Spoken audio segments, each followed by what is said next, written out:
Hello and welcome to another exciting video here in Mathland. We're going to talk about 9.1 today, recursive sequences. So far, you have looked through sequences, finding the first 5 terms of a sequence, which is where you put in a sequence number or the term number into the formula, and you find the next term and the next term and the next term. And it's always the same formula you put your next term into.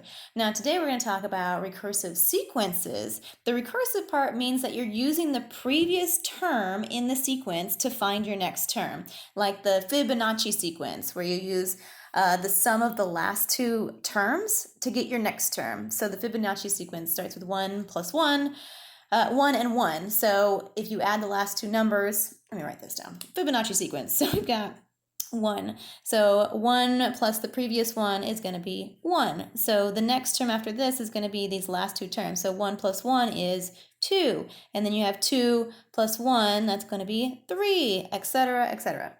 So it's using the previous term to find your next term. Okay, so here's a situation we have here. I have my first term is 15. I have my recursive formula. It looks a little different because I have this k plus 1. So it just means that the k is the next term. The k plus 1 is the next term in the sequence, and the k is the previous term. So you should have a previous term. And this says, hey, take that previous term, add 4, and you'll get the next term. Okay, so now we're going to lay out the first 5 terms in this sequence. So we have A2 is going to be 15 plus 4. What's 15 plus 4? Well, that's 19. And then A3 is going to take your previous term here and add 4. So 19 plus 4, that's 23. And then my A4, 23 plus 4, that's going to be 27. And then my A5 is 27 plus 4, that's going to be 31. Okay, so let's do another example here where I have a recursive formula. So I have A sub 1 equals 32. And my recursive formula, my next number in line, is going to take that previous term, my a sub k, and take half of it. Okay, so my a sub 2, half of 32 is going to be 16. My a sub 3, half of my previous term, which is 16, is going to be 8. So my a4, half of 8 is going to be 4, and then my a5 is going to be 2. Okay, so that's the recursive formula for sequences, taking the previous number and finding the formula for the next number. Okay, now let's go to factorials. Ta-da! It's like magic here. Okay, factorials. Do you remember this from Algebra 2? I hope so. Factorials use the question mark. It's not number excited like this. Is not 4. It actually means 4 times 3 times 2 times 1. And you saw some of that on the first part of 9.1 that you tackled in some homework there. So now we're going to use factorials to simplify a ratio.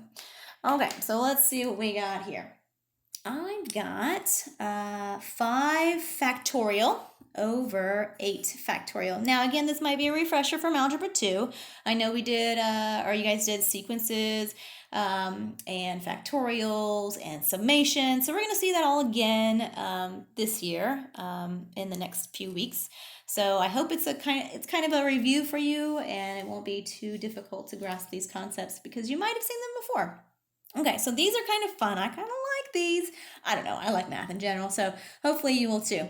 So this one, I'm going to write it all out, but I'm going to show you that you won't have to write everything out when we get to more complicated factorial ratios. So this one is going to be 5 times 4 times 3 times 2 times 1, right? That's 5 factorial. And then over 8, I have 8 times 7 times 6 times 5 times 4 times 3 times 2 times 1. Okay, all of that stuff. But now, look, we can cancel stuff out. Well, the 1s cancel out, and the 2s cancel out, and the 3s, and the 4s, and even the 5s. So all of this stuff, here, let me do a different color.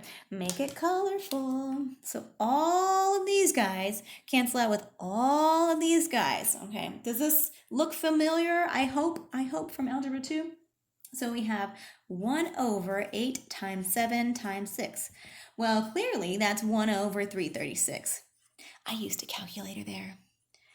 Okay, so that's it. That would be your answer right there. So figure out what you can simplify and go for it. Just mark them all out because whatever's on top cancels out with what's on bottom because they're all being multiplied. Okay, let's try another one. I know, it's like, oh, that's easy, right? You want a hard problem? Let's do this. Okay, so here's another example. What do I want to do? I'll take out all those numbers. N plus 2 factorial, that's right, over n factorial. Yikes, what are we going to do with this one? I lost my numbers. Where'd my numbers go? Okay, don't panic. We'll get through this one. Okay, so let's see. I'm going to write it out as if I would write out my numbers. Okay, so what is the pattern of the numbers, the factorials? So I subtract 1 every time. So this is minus 1, minus 1, minus 1, minus 1, until we get to 0, right? We're going to do the same thing with our n plus 2. So I've got my n plus 2, okay? I'm starting out with that number, which is what we do up here, right? We start out with that number, 5 factorial, we start out with 5. Now we're going to subtract 1. So I have my n plus 2 minus 1, which is exactly what we did up here. So I had 5 minus 1 is 4, doing the same thing right here. And then we're going to do the next one, n plus 2, which is my original number. We're not going to subtract 1 anymore, we're going to subtract 2. And we're just going to keep taking a number away, increasing our difference here. Okay, so that's going to keep going, and it could go on forever, but maybe we don't want to do that for, oh, this is supposed to be 3. 3. Okay, so we keep going, blah, blah, blah. But maybe, I know that something's got to cancel out. Just like things canceled out up here, things are going to cancel out down here. So let's go ahead and see what we can find here. So I've got my n. Got my n, that first term. And then I'm going to multiply by n minus 1, just like we did up here. 5 minus 1 is 4, 4 minus 1 is 3, 3 minus 1 is 2. Okay, so I'm going to keep going. N minus 2, n minus 3, etc., etc. Okay, so I'm going to stop right there, see if I have anything in common with my numerator and my denominator. So I'm going to rewrite these terms right here. I have my n plus 2. So what is this going to be? What's 2 minus 1? Well, that's going to be n plus 1, right? Okay, so I'm going to look at that. Don't look at this one anymore. Okay, what about this one? This is just an n plus, wait, 2 minus 2, that's 0. That's just an n. So that's just n. And then over here, what's going on right here? So this will be n, 2 minus 3, that's negative 1. Huh, would you look at that?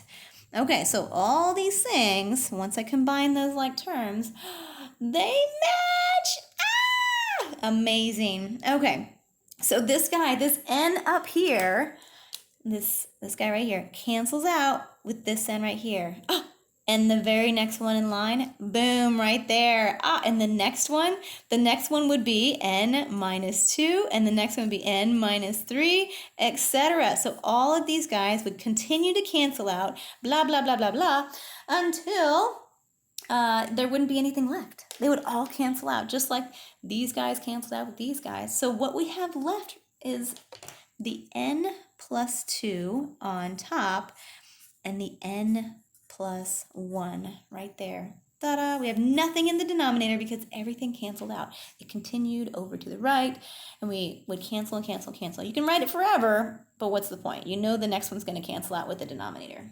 Okay, crazy stuff, huh? Okay, let's do one more example of that because I took a peek at that homework. I thought, maybe I could just put it at the bottom here. Okay, so let's see. Let me make some room down here. Yeah, I think it'll fit. I think it'll fit right here. Okay, so here's our next example. Like I said, these are kind of fun. Once you get the hang of it, it's pretty exciting to see when things start canceling out.